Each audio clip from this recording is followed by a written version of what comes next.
All right, ladies and gentlemen, welcome back. One thing that I wanted to clarify here was this.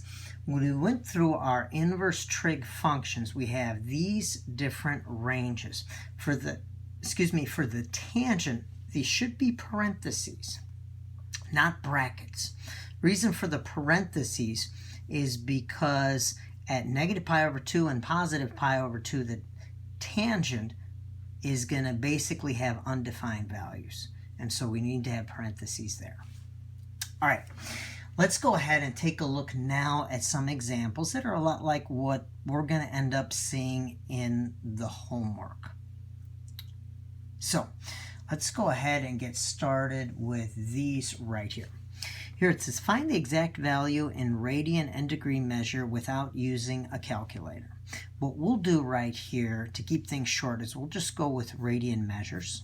You can convert to degrees on your own. Let's take a look at number 1. This is sine inverse of a half. What does that mean?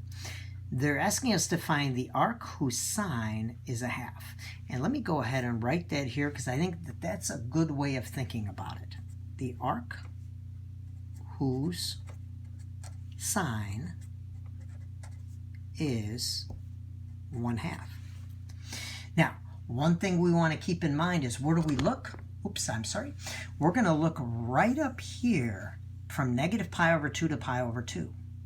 In other words, we're going to look from negative 90 all the way to positive 90, which means that we're stuck in quadrant 4 and also quadrant 1. Our answer will be in one of these two quadrants. Well, where is the sine equal to a half? Let's think about it. Is sine going to be the first or the second number in parentheses? It is the second. So we want to know where the second number in parentheses is equal to 1/2.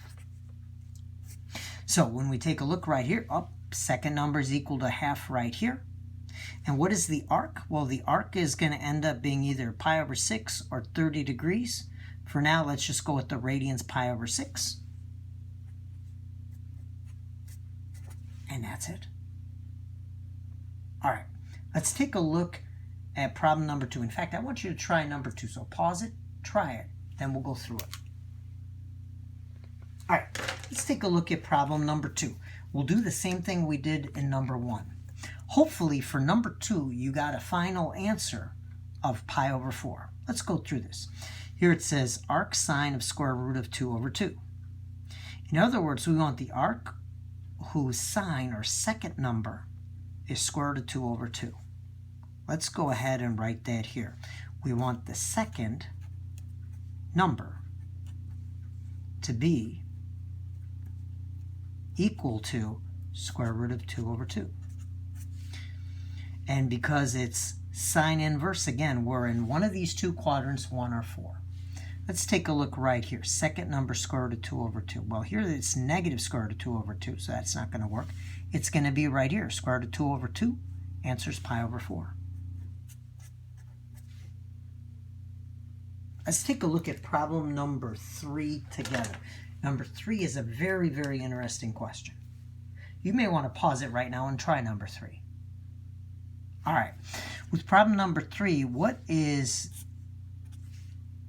the arc whose second number is equal to 2? So second number is equal to 2. Well, as we take a look, second number equals 2 does not happen. So this will be no solution. And sometimes you'll see that. All right, moving right along, let's go ahead and take a look at problem number 4. Number 4 deals with cosine inverse, or arc cosine. What is the arc? And because it's cosine here, it's going to be which number, first or second? The first number. What is the arc whose first number is square root of 3 over 2? Let's put that right up here. The arc whose first number is square root of 3 over 2. Now, keep in mind for arc cosine, things are a little bit different. With cosine, we're going to go from 0 to pi. In other words, our answer needs to be from here all the way to here, meaning it's in either quadrant 1 or quadrant number 2. So, where is that the first number going to be square root of 3 over 2? As we take a look right here, there's only one spot. Square root of 3 over 2 is right here at pi over 6, so we can say pi over 6. Now, one thing that you may want to do here is this. Instead of memorizing these ranges, what you may want to memorize is the quadrants. For sine inverse, your answer is in quadrants 1 and 4. For cosine inverse, your answer is in quadrants 1 and 2. And for tan inverse, it's going to be 1 and 4. But it can't be quadrantal. All right, I want you to try number 5, number 6, then we'll go through those. So pause it, try those. Okay, let's take a look at problem number 5. Here they want the arc whose first number is -5. Well, when we look at our unit circle, the first number is never going to be -5, so this would be no solution. Let's take a look at number 6. Here they want the first number to be -1. And of course, here we need to be in quadrants 1 and 2. Where's the first number going to be -1? It's going to be right here, so that's going to be at pi. If you got both of those right, you may want to give yourself a gentle imaginary pat on the shoulder. All right, let's go ahead and move on and take a look at problem 7. Problem number 7, what we have is the inverse tangent. So for the first time, we've got some inverse tangent problems. Let's take a look at 7 together. Where's the tangent going to be equal to 0? Well, now we better know our tangent values. And so something that you may want to do is you may want to take a moment and fill in your tangent values for some of these different particular angles. And so real quick, I'm going to go ahead and fill in some tangent values. I'm going to fill them here in purple. For 30 degrees, if I take sine divided by cosine, that's going to end up being 1 over square root of 3. We could also rationalize right at square root of 3 over 3. Here tangent's going to be square root of 2 over 2 over square root of 2 over 2, which is 1. And here it's going to be square root of 3 over 2 divided by half, which is square root of 3. And here it's going to be 1 divided by 0, which of course is no solution. Down here, our tangent's going to be -1 over square root of 3. Here it's going to be this divided by that, which is -1. Here it's going to be this divided by this, which is going to end up being negative square root of 3. And here it's going to be this divided by 0, which is no solution again. Now, doing our problem right here, where's the tangent equal to 0? What's the arc whose tangent equal to 0 going to be? Well, as we take a look, where's the tangent going to be 0? It's not going to be here, here, here, here. Ooh, what about here? What about at 0 degrees? If we do sine divided by cosine, 0 divided by 1, that'll be 0. So this should be 0. Keep in mind, for inverse tangent, it says up here, we're going to be in quadrants 1 and 4. Our answer is in quadrants 1 or 4. Why don't you go ahead and try 8 and 9 on your own? Then we'll go through that. So pause the video. All right, let's go to number 8. Here we want the arc whose tangent is -1. Well, here the tangent's +1, but we want -1. And now there's one little twist. Please pay close attention.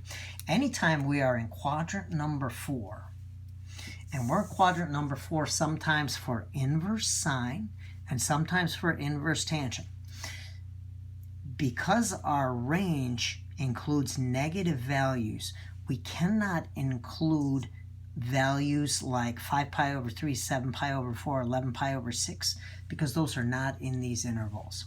Anytime we are in the 4th quadrant, instead of 11 pi over 6, we want to use negative pi over 6. Why? Because it's the same thing. But negative pi over 6 is between these two. It's also between those two.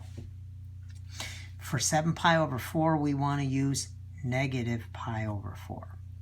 What are we doing here? Basically, we're saying instead of 330 degrees, which is 11 pi over 6, we're going to use negative 30 degrees, because negative 30 is between negative 90 and 90.